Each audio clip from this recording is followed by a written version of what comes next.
এবার আমরা ফিজিক্স নিয়ে শুনবো। ফিজিক্স মানে কি? পদার্থবিদ্যা। পদার্থের অনেক গুরুত্বপূর্ণ একটা এলিমেন্ট হচ্ছে লোহা। লোহা চিনি আমরা। এই মাইকে লোহা আছে না নাই? লোহা ছাড়া মাইক বানানো যায়, বাড়ি বানানো যায়, গাড়ি বানানো যায়, ক্যামেরা বানানো যায়, মোবাইল বানানো যায়, প্লেন বানানো যায়, কম্পিউটার বানানো যায়। লোহা ছাড়া কিছুই হয় না, ঠিক না? যেহেতু লোহা ছাড়া কিছুই হয় না, এই জন্য লোহার নামে আল্লাহ কোরআন একটা সূরা দিয়ে দিলেন। সুবহানাল্লাহ, বাড়িতে গিয়ে বলেন ওই সূরাটার নাম আরো জোরে, মাশাআল্লাহ। আল হাদিদ। আল্লাহ বললেন ওয়া আলান্না লাহুল হাদিদ, ও দাউদ তোমার জন্য লোহারে আমি নরম বানিয়ে দিলাম। ফিহি বাসুন শাদীদ ওয়া মানাফিউ লিন-নাস ওয়া আনজালনাল হাদিদা ফিহি বাসুন শাদীদ ওয়া মানাফিউ লিন-নাস। আমি লোহাকে আকাশ থেকে নাজিল করলাম, লোহার ভেতরে রয়েছে অনেক শক্তি। মানাফিউ লিন-নাস, মানুষের জন্য উপকার। এই লোহা দিয়ে নানান ধরনের জিনিস বানানোর কৌশল আমাদেরকে শিখালো কে? হাদিদ মানে লোহা। হাদিদ মানে কি? লোহা। আল্লাহ বললেন, খেয়াল করে শুনেন, সূরার নাম হাদিদ, লোহা। ওয়া আনজালনাল হাদিদ, লোহাকে আমি নাজিল করেছি। এই আয়াত থেকে বোঝা গেল লোহা পৃথিবীর উপাদান না। চাচা, ওয়া আনজালনাল হাদিদ, লোহাকে আমি নাজিল করেছি। আকাশ থেকে বৃষ্টি নাজিল করে কে? এই কোরআনকে নাজিল করছে কে? নাজিল কি উপরের থেকে হয় না নিচ থেকে? তার মানে ওয়া আনজালনাল হাদিদ, লোহাকেও আল্লাহ এইভাবে নাজিল করছে। কোরআন যেমনি উপর থেকে নিচে, from up to down, বৃষ্টি যেমনি উপর থেকে নিচে, তেমনি লোহাকে উপর থেকে নিচে নাজিল করেছে কে?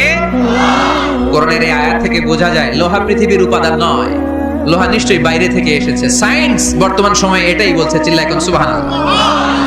সায়েন্স বলছে লোহার একটা মলিকিউল তৈরি করতে যে টেম্পারেচার বা তাপ লাগে, এটা পৃথিবীতে দূরের কথা, সূর্যের ভেতরেও নাই। 1 কোটি ডিগ্রি সেলসিয়াসের তাপমাত্রা ছাড়া লোহার কোনো অণু পৃথিবীতে তৈরি হওয়া সম্ভব না। চিল্লায় বলো ঠিক কিনা? এত বেশি তাপমাত্রা সৌরজগতের সব গ্রহ নক্ষত্রের তাপমাত্রা একসাথে মিলালেও চলবে না। তার মানে কোরআন যা বলেছে আর সায়েন্স যা বলেছে মিল আছে না নাই?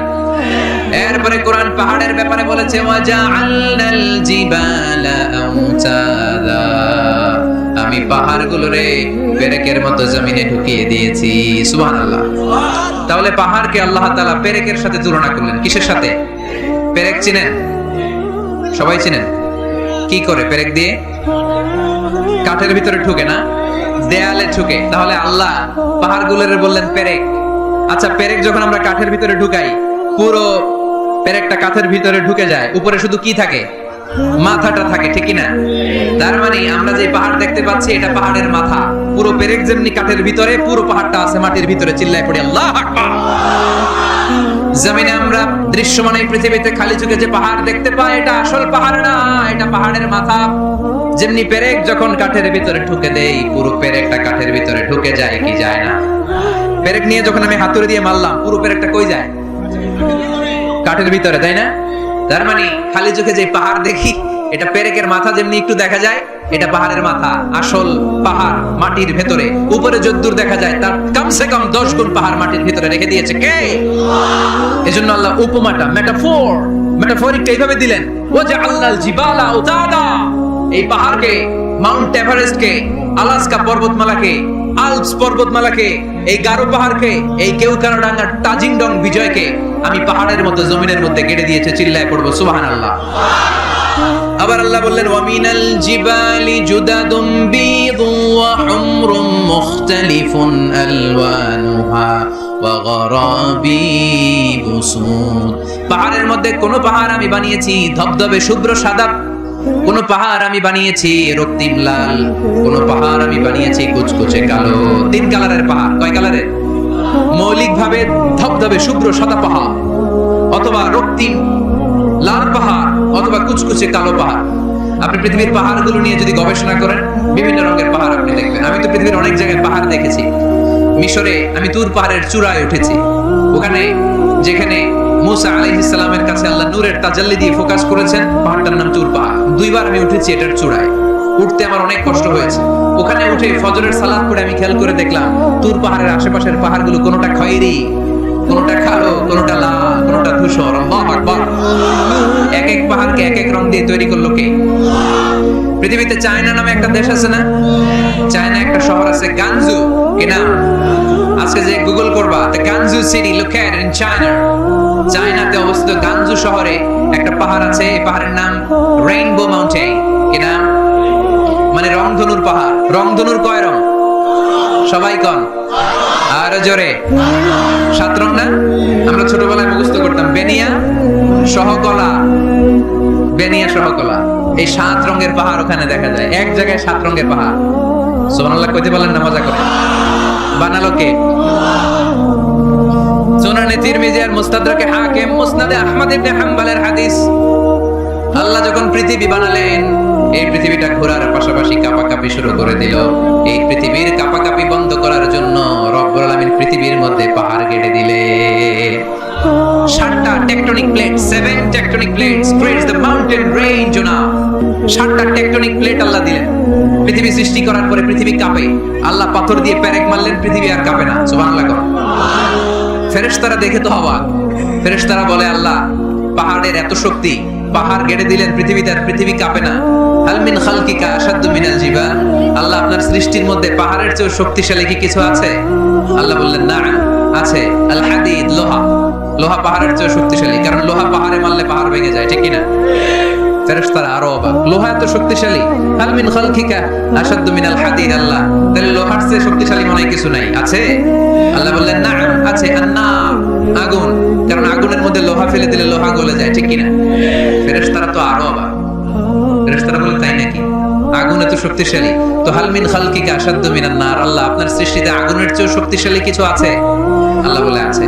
আলমা, পানি, কারণ আগুনের মধ্যে পানি ঢাললে আগুন পাওয়া যায়। ফেরেশতারা তো এবার আরো অবাক, পানি এত শক্তিশালী, ওই পানি গট গট গট গট করে আমরা খাই, এত শক্তিশালী আল্লাহ। হাল মিন খালকিকা আশাদ্দু মিনাল মা, আপনার সৃষ্টিকুলের মধ্যে পানির চাইতে শক্তিশালী কি কিছু আছে? আল্লাহ বলে আছে। সেটা আবার কি? আল্লাহ বলে আর রিহ, বাতাস। বাতাস যখন সাগরের পানির মধ্যে উচ্ছ্বাস মারে তখন এটা জলোচ্ছ্বাস হয়ে যায়, ঠিক কি না? বাতাসের ধাক্কায় পানি জলোচ্ছ্বাস হয়ে এক জায়গা থেকে আরেক জায়গায় যায়। আল্লাহ বললেন পানির চাইতেও শক্তিশালী সৃষ্টি আমার আছে, ওইটার নাম বাতাস। ফেরেশতারা অবাক হয়ে আবার জিজ্ঞেস করে আল্লাহ আপনার সৃষ্টিকুলের মধ্যে বাতাসের চাইতেও শক্তিশালী কিছু আছে কিনা বলেন। আল্লাহ বললেন আছে। বাতাসের চাইতেও শক্তিশালী হলো আমার আশরাফুল মাখলুকাত মানুষ। মানুষ শক্তিশালী ওই মানুষ যে মানুষ গোপনে দান করে। গোপনে আল্লাকা সিররুন ইনদাল্লাহ বাইনাকা আনতা ওয়া বাইনাল্লাহ, আল্লাকা সাদাকাতুন তাখফা লা ইয়ালামুহা ইল্লাল্লাহ, আল্লাকা সিররুন ইনদাল্লাহ বাইনাকা আনতা ওয়া বাইনাল্লাহ, আল্লাকা সাদাকাতুন তাখফা লা ইয়ালামুহা ইল্লাল্লাহ। পড়তে হবে আল্লাহু আকবার। গোপন দান যিনি করে তিনি সবচাইতে শক্তিশালী, ঠিক কি না? এজন্য মাতোয়াইলের ভাইরা গোপন দান করতে রাজি আছেন নাকি? অমুক ভাই বিশিষ্ট সমাজসেবক 2 লক্ষ টাকা, বলেন মারহাবা। এইভাবে দান করবেন। মারহাবা করলেও আছি, না কইলেও আছি, ঠিক কি না? মারহাবা যদি বলে দেন, সমস্যা নাই। মারহাবা না বললেও দিবেন। তাহলে খুশি কে? বেশি খুশি হয় যখন লুকায় লুকায় দেয়, নাম না জানায় দেয়। ওই দান আল্লাহ এমন ভাবে কবুল করে, ওই দানের কারণে 7 শ্রেণীর ব্যক্তিকে আল্লাহ আরশের নিচে ছায়া দিবে। যেদিন কোনো ছায়া পাওয়া যাবে না, ওই দিন ওই ব্যক্তিকে আল্লাহ টেনে আরশের ছায়ার নিচে বসিয়ে দিবে। তাহলে কোরআন পাহাড়ের কথা যা বলেছে, বিজ্ঞানে ওই কথা আছে না নাই? এরপর কোরআন বলেছে আলাম তারা আন্নাল্লাহ ইউসজি সাহাবান সুম্মা ইউআল্লিফু বাইনাহু সুম্মা ইয়াজআলহু রুকামান ফাতারাল ওয়াদগা ইয়াখরুজু মিন খিলালিহি, আল্লাহ সাগরের পানিগুলোরে তারায় মেঘ বানায়, আকাশে নেয়, বৃষ্টি নাজিল করে। এটাকে বলে সায়েন্স, এটার নাম দিয়েছে ওয়াটার সাইকেল বা হাইড্রোলজিক্যাল সাইকেল। এটাই আল্লাহ কোরআনে এইভাবে বলেছে আলাম তারা আন্নাল্লাহ ইউসজি সাহাবা, তোমরা কি দেখো না সূর্যের তাপে বাষ্প হয়ে গ্যাস হয়ে পানিগুলো উপরে ওঠে। যারা বিমান দিয়ে ফ্লাই করেন তারা বিমানের জানলার পাশে সিট ফেলে দেখেন নাই কিভাবে মেঘমালাগুলো বিমানের সাথে খেলা করে? এগুলো তৈরি করছে কে? তার মানে কোরআন যা বললো, বিজ্ঞান যাই বলে, সানশাইন সূর্যের প্রখর তাপে পানিগুলো বাষ্প হয়ে উপরে যায়, ঘনীভূত হয়, কনডেনসেশন, কনডেন্সড হয়, ঘনীভূত হয়, মেঘমালা হয়। ওই মেঘ থেকে ঝিরি ঝিরি ঝিরি ঝিরি বৃষ্টি নাজিল করে কে? আমাদের ফসল খেতে গরু যদি খাইতে আসে আমরা তারাই না? আল্লাহ কয় তুই তোর ফসল ক্ষেত বাঁচানোর জন্য গরু তারাস, আমি তো আকাশে মেঘ তারাই। তোর এখান থেকে যে ফসল আসে, এখানে ফসল উৎপাদনের জন্য পরিশ্রম তুই একা করস নাই, আমারও পরিশ্রম আছে। তুই দুনিয়ার জমিনে ছাগল তাড়িয়ে দিস, আমি আল্লাহর আদেশে আকাশের মেঘগুলো আমি তাড়িয়ে তোর ক্ষেতের উপরে, ফসল ক্ষেতের উপরে নিয়ে বৃষ্টি নাজিল করে আমি সবুজ শ্যামল ফসল ক্ষেত দিয়েছি। তার মানে সায়েন্স যা বলেছে আর বিজ্ঞান যা বলেছে মিল আছে না নাই? আকাশে মেঘমালা দেখলে বিষ্ণু ঈসা ইসলাম ভয় পেয়ে যেতেন, দোয়া পড়তেন আল্লাহুম্মা সাইয়্যিবান নাফিআ, আল্লাহ উপকারী বৃষ্টি দেন। বৃষ্টি দেখলে, মেঘ দেখলে আল্লাহ রাসূল পেরেশান, একবার ঘরের ভিতরে আরেকবার বাইরে, একবার ভিতরে আরেকবার বাইরে। আম্মা জান বলতেন ইয়া রাসূলুল্লাহ, আকাশে মেঘ দেখলে আপনি পেরেশান হন কেন? আল্লাহ রাসূল কেঁদে কেঁদে বলতেন, আয়েশা আমি জানি না এই বৃষ্টি আর তুফান থেকে মদিনায় সজীব শ্যামল ঘাস লতা পাতা জন্মাবে, নাকি এর মধ্যে থেকে বজ্রপাত এসে আমাদের পাপের কারণে আল্লাহ মদিনাটারে জ্বালিয়ে দিবে, আমি জানি না। আমরাও যে আকাশে মেঘমালা দেখি, আমরা কি জানি এটা কি রহমতের মেঘ না আযাবের মেঘ? জানি আমরা। তারপরও বৃষ্টি আসলে আমাদের গান আছে না নাই? বৃষ্টি আসলে দেখবেন গান লাগায় দেয়, বৃষ্টি পরে টাপুর টুপুর, ওই কয় পায়ে দিয়ে শোনার নকুর, সব মুখস্থ। এগুলো করা যাবে না। বৃষ্টি দেখলে দোয়া করতে হবে, আল্লাহুম্মা সাইয়্যিবান নাফিআ, আল্লাহুম্মা আসকিনা গাইসান মুগীসান মারিআন মারিআন নাফিআন গায়রা দার আজিলান গায়রা আজিল। আল্লাহ এই মেঘমালা থেকে এমন বৃষ্টি দাও যে বৃষ্টি আমাদের জন্য কল্যাণকর, যে বৃষ্টিতে ঘাস লতা পাতা জন্মায়, যে বৃষ্টিতে আমাদের গবাদি পশুর জন্য রিজিক থাকে। কল্যাণকর বৃষ্টি দাও আল্লাহ, ক্ষতিকর বৃষ্টি দিও না, তাড়াতাড়ি দাও, দেরি করো না। চিল্লায় পড়েন আমিন। কানগুলো খরগোশের কানের মতো খাড়া করে শুনেন। আল্লাহর হাবিব বললেন, মুস্তাদরাকে হাকিমের হাদিস, সিনতান লা তুরাদ্দান, দুই দোয়া আল্লাহ কখনো ফিরিয়ে দেন না। কয় দোয়া? এক হচ্ছে ইনদান নিদা, আজানের পরে যে দোয়াটা করা হয়, আজান আর ইকামতের মাঝখানে দোয়া, আজানের সময় দোয়া, এই দোয়া আল্লাহ ফিরিয়ে দেয়, একটা গেল। দুই নাম্বার হচ্ছে তাহতাল মাতার, বৃষ্টির নিচে দাঁড়িয়ে দোয়া করলে ওই দোয়া কবুল করে কে? আর আমরা বৃষ্টির নিচে দাঁড়িয়ে আঁকা বাঁকা মেঠো পথে কোন খুশি হেঁটে যায়, আছে না নাই? বৃষ্টি আসলে আমরা ভাবুক হয়ে যাই, দরজা জানলা বন্ধ করে দিয়ে অনেকে গান বাজনা ছেড়ে দেয়, হিন্দি গান লাগায় দেয়। এই 16 ডিসেম্বরেও দেখলাম কিছু কপাল পোড়া বাংলাদেশের তো মতো গানের পরে হিন্দি গান লাগাই দিচ্ছে। কত বড় টাকায়, কোথায় কি করতে হবে ওইটাও জানে না। সেজন্য বৃষ্টি নাজিল হলে আমরা যেন তার কাছে দোয়া করি। বৃষ্টির সময় দোয়া করলে ওই দোয়াটা কবুল করে কে? তাহলে ফিজিক্সের এই পোরশনে আমরা লোহা নিয়ে কথা বললাম, বায়োলজিক্যাল অ্যাসপেক্ট অফ মাউন্টেন্স, পাহাড় নিয়ে কথা বললাম পানি নিয়ে। এবার আমরা জুলজি নিয়ে কিছু কথা বলে মুনাজাতের দিকে যাব ইনশাআল্লাহ। প্রাণীবিদ্যা, জুলজি মানে কি? প্রাণীর কথা তো আর কোরআনে নাই। প্রাণীর নামে আল্লাহ কোরআনে একটা সূরা দিয়ে দিয়েছে, সূরাতুল আনআম। আবার 5টা প্রাণীর নামে আলাদা আলাদা সূরা আছে না নাই? সূরাতুল বাকারা, বাকারা মানে সূরাতুল ফিল, ফিল মানে সূরাতুন নামল, নামল মানে পিঁপড়া, সূরাতুন নাহাল, নাহাল মানে মৌমাছি, সূরাতুল আনকাবুত, আনকাবুত মানে মাকড়সা। আবার আল্লাহ বললেন, ওয়া ইন্না লাকুম ফিল আনআমি লা'iবরাতান নুসকিকুম মিম্মা ফি বুতুনিহি মিন বাইনি ফারথিন ওয়া দামিন লাবানান খালিসান সাইগান লিশ-শারিবিন।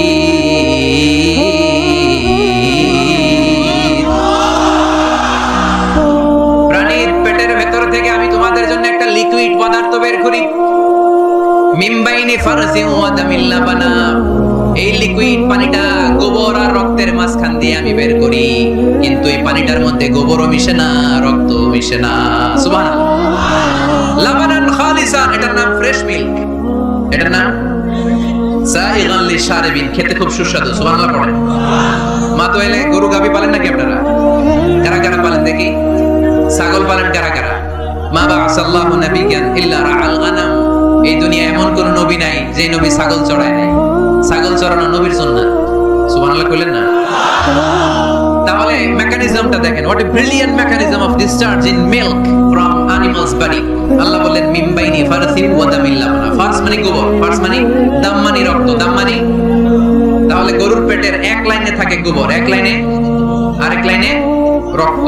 গোবরও না পাক, রক্ত, গোবর খাওয়া হারাম, রক্ত খাওয়া দুই হারামের মাঝখান থেকে, দুই পচা জিনিসের মাঝখান থেকে, দুই বিদঘুটে জিনিসের মাঝখান থেকে দুধ আমাদের জন্য বের করে দেয় কে? মেকানিজমটা দেখছেন? মিম্বাইনি ফারসি ওয়া জামিল লাবানা, একদিকে গোবর একদিকে রক্ত, মাঝখান দিয়ে স্বচ্ছ দুধ। সুবহানাল্লাহ পড়েন। এই দুধ এমন একটা খাবার, এটা খেয়ে হজম করতে পারলে আজীবন বেঁচে যাবে। নিউট্রিশনের যে ইনগ্রেডিয়েন্টস আছে 6টা, পুষ্টি উপাদান 6টাই আছে দুধে। এজন্য আল্লাহ রাসূল সাল্লাল্লাহু আলাইহি ওয়াসাল্লাম দুধ বড় পছন্দ করতেন। আর বলতেন আলাইকুম বিআলবানিল বাকার, তোমরা গরুর দুধ খেও, ফাইন্নাহা তুরাম্মু মিনাল আশজার, কেননা গরুর দুধ এটা ঘাস লতা পাতার নির্যাস। গরু কি খায়? ফাস্ট ফুড খায় না? গরু বার্গার খায় না? ফ্রেঞ্চ ফ্রাইজ খায় না? টিক্কা খায় না? চিকেন কাবাব? গরু কি খায়? এই ঘাস খাবে, মানে শাকসবজি খাবে। গরু ঘাস খায়, এজন্য গরুর পেট থেকে দুধ বের করে দেয় কে? আলাইকুম বিআলবানিল বাকার, তোমরা গরুর দুধ খেও। কত বড় ডাক্তার ছিলেন বিশ্বনবী মুহাম্মদ সাল্লাল্লাহু আহমদ, বড় বিশ্বস্ত বিশ্বস্ত ডাক্তার। যেটা খাইতে বলছে ওটা খাইলে কোনো রোগ হবে? সে কোন বন্ধু বলো বেশি বিশ্বস্ত, সে কোন বন্ধু বলো বড় বিশ্বস্ত, কার কাছে মন খুলে দেয়া যায়, কার কাছে প্রাণ খুলে বলা যায়, হওয়া যায় অতি আশ্বস্ত, তার নাম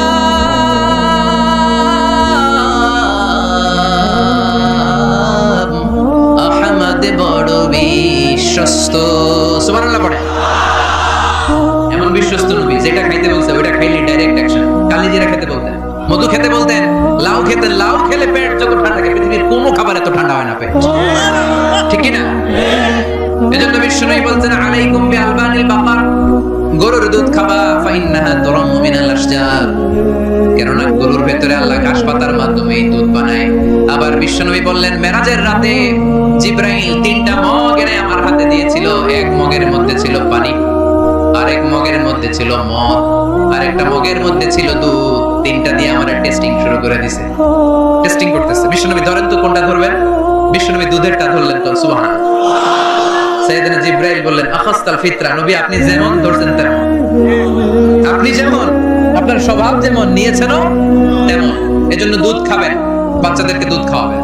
অনেক মায়েরা বাচ্চাদেরকে বুকের দুধ খাওয়াতে চায় না, ডানু খাওয়ায়, ল্যাকটোজেন খাওয়ায়, সিরিয়ালাক খাওয়ায় না। আমার মায়েরা, আমার সম্মানিত বোনেরা, বাচ্চাদেরকে দুধ খাওয়াবেন। ওয়াল ওয়ালিদাতু ইরদি'না আওলাদাহুন্না হাওলাইন, 2 বছর খাওয়াবেন, কামিলাইন, পরিপূর্ণ।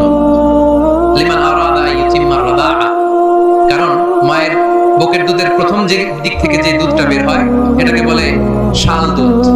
এই শাল দুধের মধ্যে অনেক ন্যাচারাল ভ্যাকসিন আছে। ডাক্তাররা বলেছে বাচ্চাদের ব্রেইন, হাড়টি শক্ত হওয়া, মেমোরি শার্প হওয়া, উদ্যম আর উজ্জীবিত হওয়ার জন্য, সজীব আচরণের হওয়ার জন্য মায়ের বুকের দুধটা খুবই জরুরি। এটা অবশ্যই খাওয়াবে। আর এই মায়ের বুকের দুধের ভিতরে আল্লাহ বাচ্চার জন্য প্রথম টিকাটা ফ্রি দিয়ে দিয়েছে।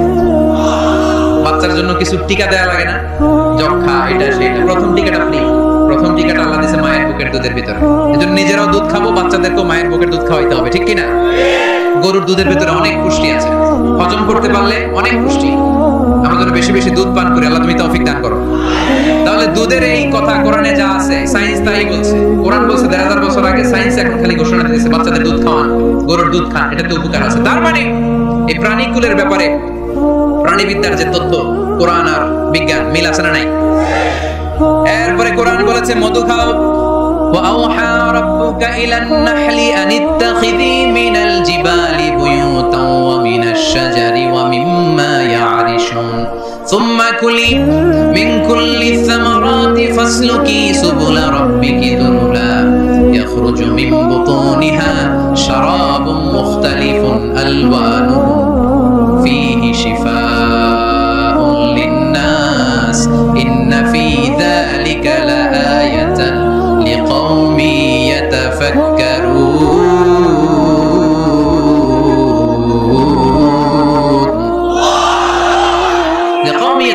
চিন্তাশীলদের জন্য এই মধুর মধ্যে আল্লাহ চিন্তা রেখে দিয়েছেন। আওহা রাব্বুকা ইলান নাহল, আল্লাহ মধুরে মেসেজ পাঠাইছে। আমরা মোবাইলে কি পাঠাই? এই মেসেজ আমার মোবাইলে আসে, আমার বন্ধু আমারে পাঠাইলে আরেক জায়গায় যায়। আমি জানি মৌমাছির আল্লাহ যেটা পাঠাইছে এটা মৌমাছি বুঝতে পেরেছে। আনিত্তাখিদি আল্লাহ অর্ডার করার সময় নারী মৌমাছিকে বলেছে, এটা মুয়ান্নাসের সিগা। আপনারা যারা আরবি জানেন, আলেম ওলামা ইকরাম যারা এসেছেন তারা জানেন ইত্তাখিজ এটা মুযাক্কার পুরুষের জন্য, ইত্তাখিদি মুয়ান্নাস নারীদের জন্য।